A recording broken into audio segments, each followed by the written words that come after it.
What's up, everyone? This is your boy K-billz in the house. What?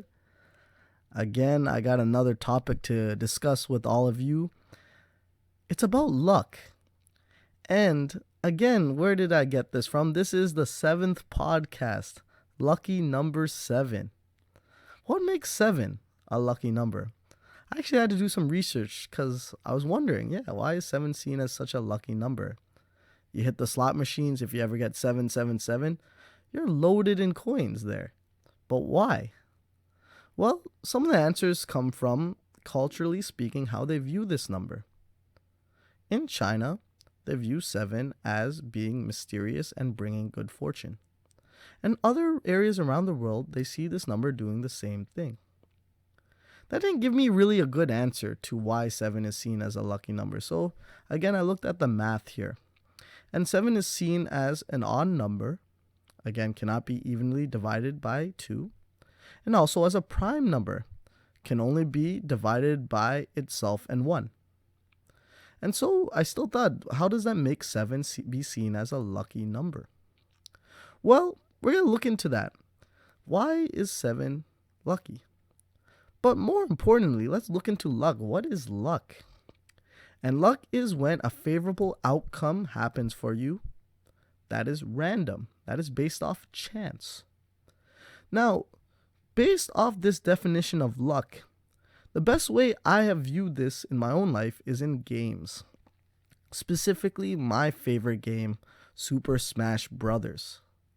I've been playing this type of game since time, over a decade, since GameCube, Nintendo GameCube.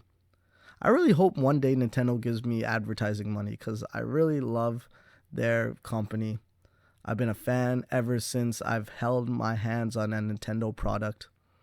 I've been telling my friends about Nintendo since time, and I've actually been telling my friends to buy a Nintendo Switch. So I hope you hear this, guys. I really want some money soon for all my, advertisement and good opinion of your company. But whatever, we'll see when that happens. That being said, I love this game, Super Smash Bros., and I play daily. I play it on my Nintendo Switch. And I play a specific character called Mr. Game & Watch. I've done some posts about him before. I've talked about how he's such a great character. Now, let me talk about why he's a bad character first. He's a racist character. He's based off some of the oldest games Nintendo has ever released. These games where they used ink blots. If you ever played the old Game Boy, and I'm not even talking about Game Boy Color, I'm talking about Game Boy, where a lot of the types of games were just based off black and white. And the black part of it was just types of ink that were electrified to make specific shapes. Imagine that system, but even one generation before it, even smaller and even shittier. It was called a Mr. Game & Watch box. I think it was called that. There's a few games. And Mr. Game & Watch was in a bunch of these games. Very simple games. But these games were very old, based around a time where racism and other issues were involved. And so Nintendo wanted this character, a very traditional character to them, put into their roster of characters in Super Smash Bros. Now, they also included some of these racial images of this character into some of the moveset of Mr. Game & Watch on Super Smash Bros. For example, one of Mr. Game & Watch's main attacks is basically he launches a stick with a flame at it at you. Now, before they got criticized for this, Nintendo designed this same action as Mr. Game & Watch putting on an Indian headdress while he attacks. This is from one of their earlier games when it was Indians versus cops. Again, this is a very racist game, but it was based traditionally from a time when there might have been issues between Native Americans and, let's just say, the government, which is, again, represented by cops. Mounties, whatever you want to talk about it. They put that move into the Super Smash Bros. Game to show the tradition of where this character, Mr. Game & Watch, comes from. Again, After receiving a lot of backlash, they didn't change the move. They just removed how it looked like. They took off the Indian headset off Mr. Game & Watch's character when he performs that move. But the stick on fire still remains. To me, it's not a big deal, but again, I shouldn't be saying that. Again, it could be offensive. I'm not of a Native American ancestry, so maybe it doesn't affect me the same way as someone else who is. To me, I thought it was just they were trying to play homage to one of their earlier characters, which was based off a racist time. So to me, I thought it was okay. But again, that's something to discuss in another podcast. But he also has some cool other moves, Mr. Game & Watch. I still think he's a good character, regardless of that part. And one of his moves is Side B, which releases a hammer, a mallet. And that's from one of his other games called Judge, where Mr. Game & Watch is a judge, giving a verdict to a specific suspect. Now, this judge move is amazing. It's sick. It's one of my favorite moves in the whole game. And the reason why it's one of my favorite moves in the real game, Super Smash Bros., is because it is entirely based on luck. It's one of the only moves in the game that is exactly based on luck. Not just luck on whether you are able to hit the person or not, but no, if you hit the person, there's a certain randomized luck that occurs to see what kind of hit you get out of it. For example, you use this move Judge, and there's a number that appears right above the mallet to see what kind of move you use on your opponent. If it is a 1, that is the worst one. Okay, it's from 1 to 9. Okay, and the odds of getting each number is 1 out of 9. You have basically 1 out of 9 chances to get any desired outcome, around 11% basically. If you get 1, that's the worst option. Again, that is the lowest number. You only do 1% of damage to your opponent, but you do 11%/12% damage to yourself. Even if you do not hit an opponent, you still do 11 to 12 damage to yourself. This is the reason to basically check with people so that they do not just spam this side B attack, because there's some benefits to the side B attack. But this is what Nintendo put in. They programmed in so that you do not just use the mallet waiting for your best opportunity. No, you get punished for just using the mallet at any time because you could get a 1. That is unfavorable, but that is still luck. You might be unlucky to get a 1. And it varies in severity from 2, 3, 4, 5, 6, 7, 8, 9. Each one of them with a different type of attack. 2 is very weak, doesn't really do anything. 3 is a very weak attack, but again, based off luck, it can cause what they call a trip. If I forgot the percentage, I think it's very low. I think it might be like 5%. So 1 out of 20 times. That if 3 connects with the mallet, it could knock you down. So meaning that you trip and basically stuns you in a momentary second that your opponent cannot do attack. So it's not bad, but it still does low damage. It's very rare for that to happen. 4 is a very weak attack, but this attack does a lot of shield damage. Again, one of your defensive abilities in the game is to use a shield, and only certain attacks do a lot of shield damage. This is one of them. 5, if you get that on the mallet, does multiple attacks. Very weak multiple attacks, but it's not bad. Having multiple attacks is not bad for a side B move. 6 is better. It's a flamed mallet, so it hits you and it sends you very horizontally. Very good attack, okay? But again, moderate damage. 6. 7, one of my favorite ones. One of my favorite numbers from the mallet. Many people talk about 9, which I'll talk about soon, but 7 is actually my favorite attack from the mallet from Mr. Game & Watch.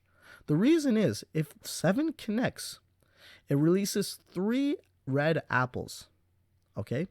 And each apple heals 7%. It's very hard to get that. It also does 14% damage. So it's a very good attack.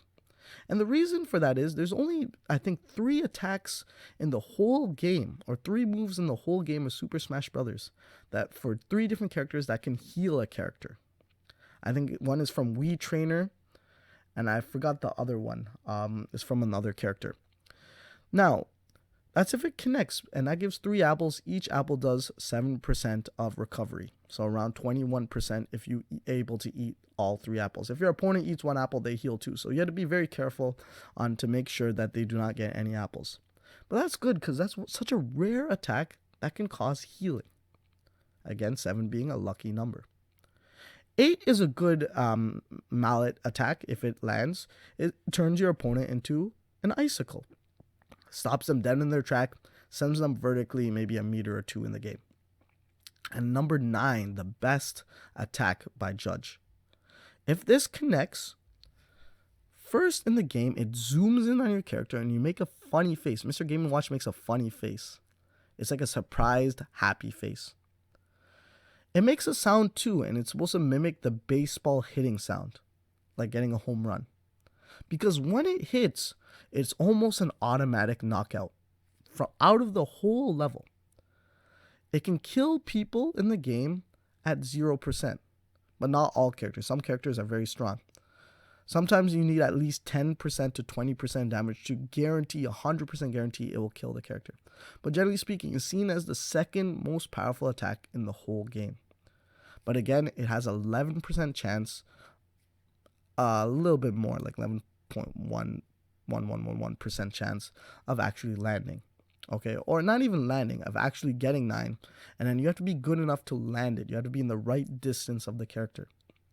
Now, this is why I love Mr. Game & Watch, because they programmed this into his moveset. And they put luck into his character. That means there are times where, if I'm lucky, I've done very well with Mr. Game & Watch.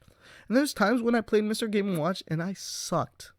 But that's what I like about the character, because I like using luck.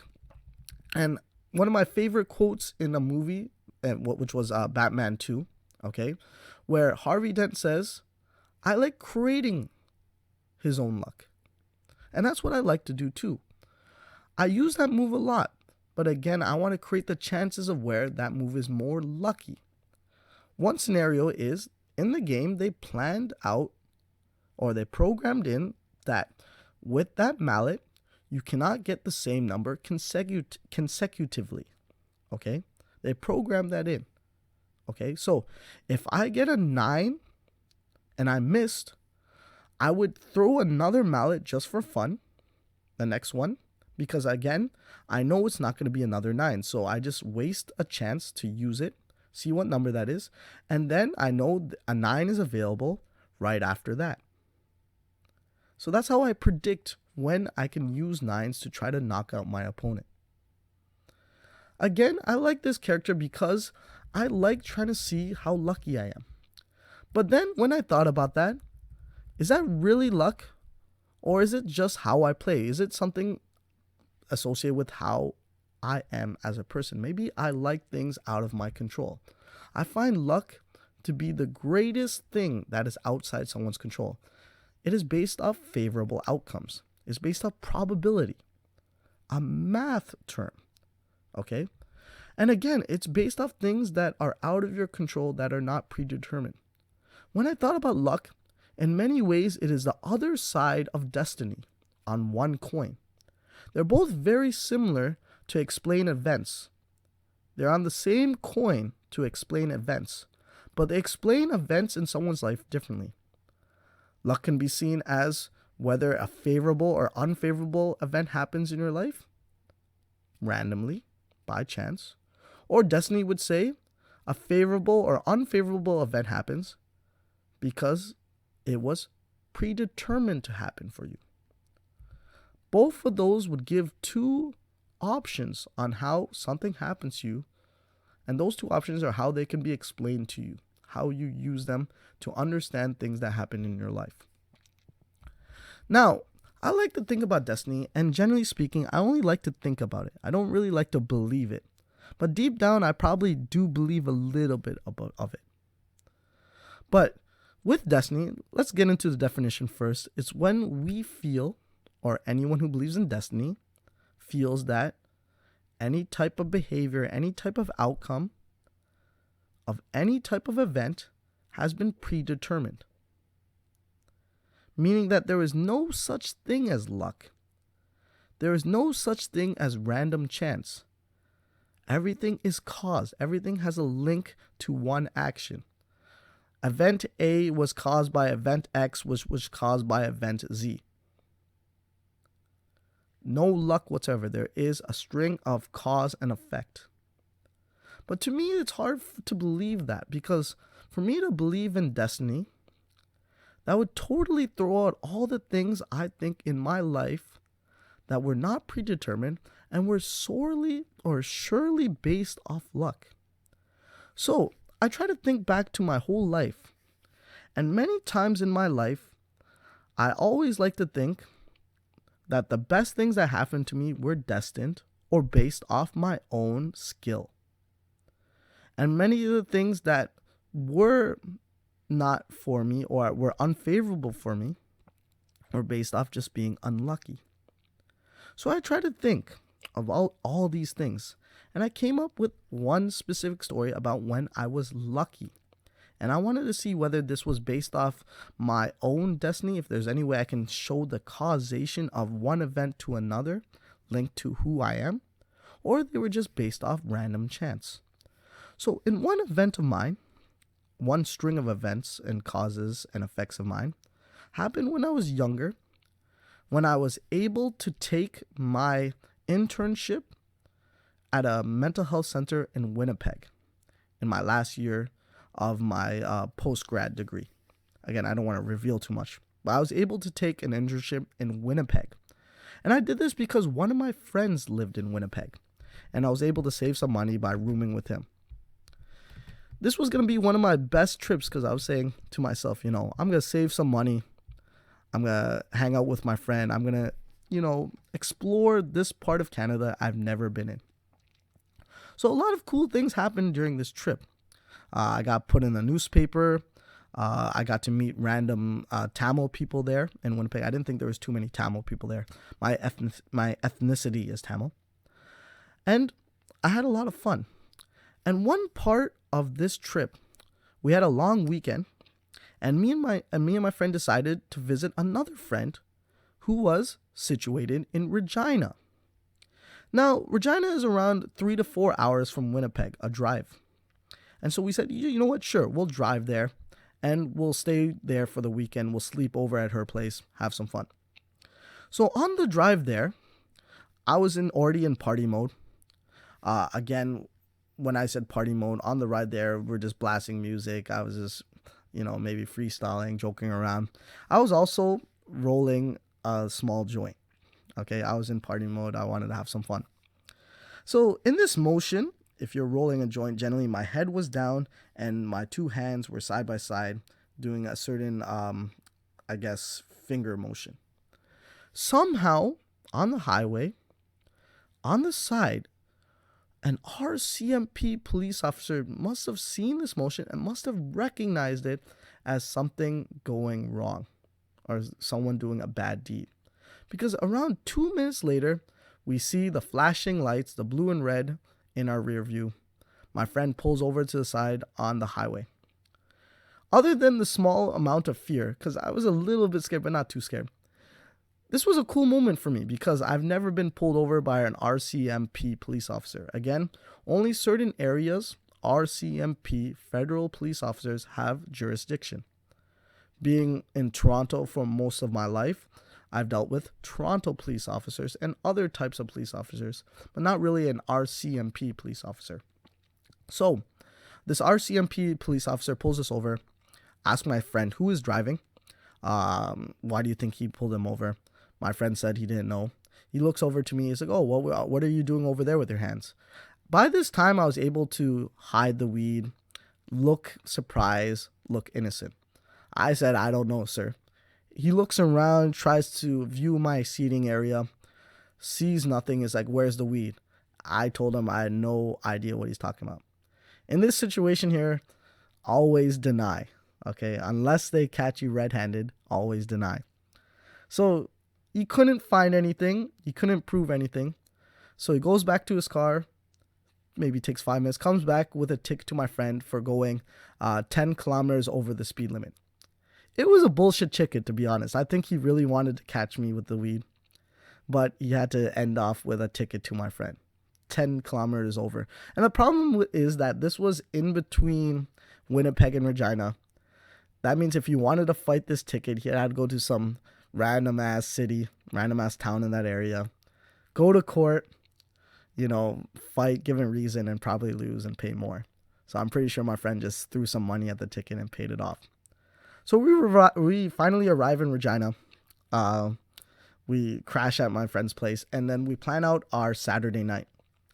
And in Regina, there's not much to do. It is, generally speaking, it's kind of like a dead town. But there is a casino, a big casino, okay? And we went there as our big event of the Saturday night. Now, a casino is built around chance, okay? It's built around trying to make money through probability. The only issue is, probably speaking, you will lose your money because the chances are not in your favor. They're in the house's favor. They're in the casino's favor. Because many of the casino games is you against the casino.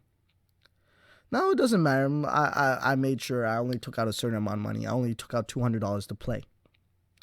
So I played a bunch of games here and there, and I was losing, and I was left to my last $30. And I was playing roulette, which I find one of the best games of chance because it's based off probability. It's based off numbers from 1 to 36. Again, their chances of landing from a combination of numbers, a combination of a ball being rolled, and where would it land out of these numbers. Now, with my last $30, okay, again, I was wondering what I should do. And I was like probably a few drinks in. I was probably 4 drinks in. So I was a bit inebriated, a bit tipsy.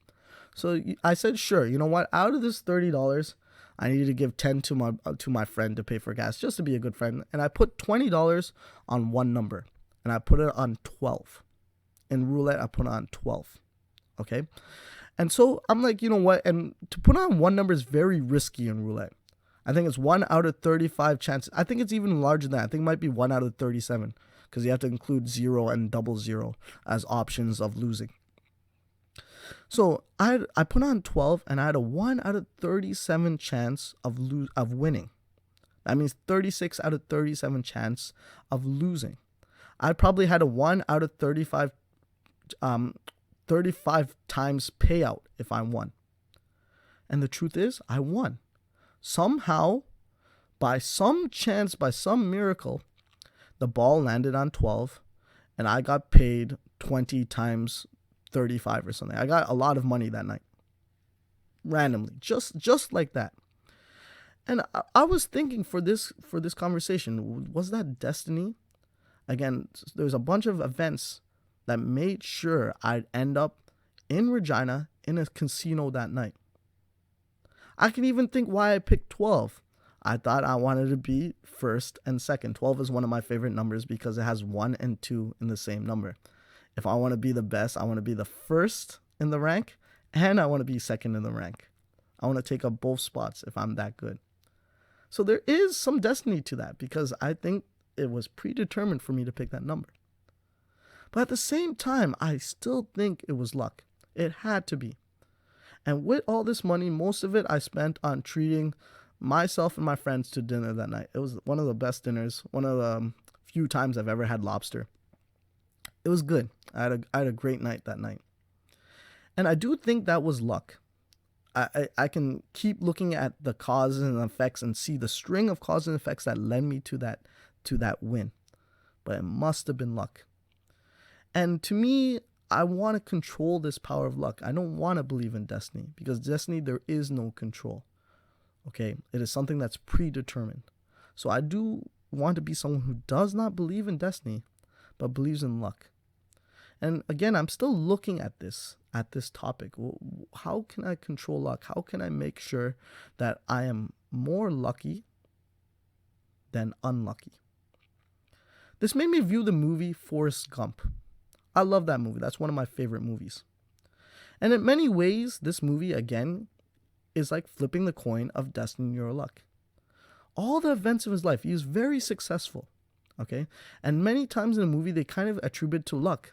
But at the same time, you can attribute it to destiny because he was destined to do a lot of these things.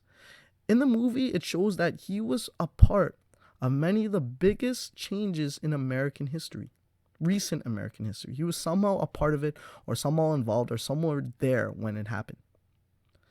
That part of the movie, they're trying to explain that he was destined to do all these things, even at the lack of being the smartest man. He was seen as a very dumb individual. But at the same time, he was seen lucky or destined to do great things.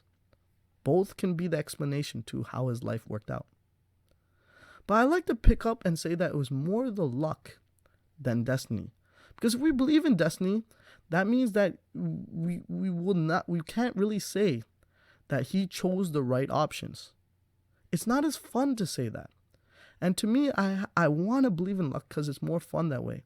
To believe that you can fail based off some power that's not of your own and still succeed is great. That's why I think lotteries are sick. Because someone can say you were destined to win. But I think it's more exciting and more entertaining to say that you fought the odds and you still won. I'm still trying to see what I believe in, whether luck, destiny, or some other third option. And that's what I'm dealing with in my head. So again, if you have anything to add to this podcast on how I look at luck, how I look at destiny, please tell me, because I'm still fighting with this. I'm still wondering, is it better to be lucky, or is it better to be destined for luck? If you get my drift, let me know. Let's stop here. I don't want to ramble on more and more. Someone complained last time that on my podcast I ramble on too much, and they said that my voice is very soothing but puts them to sleep. So I don't want people sleeping too early right now. All right, so let me know what you think. Tell me, and you never know, you might hear it on another podcast. Thank you, and K-billz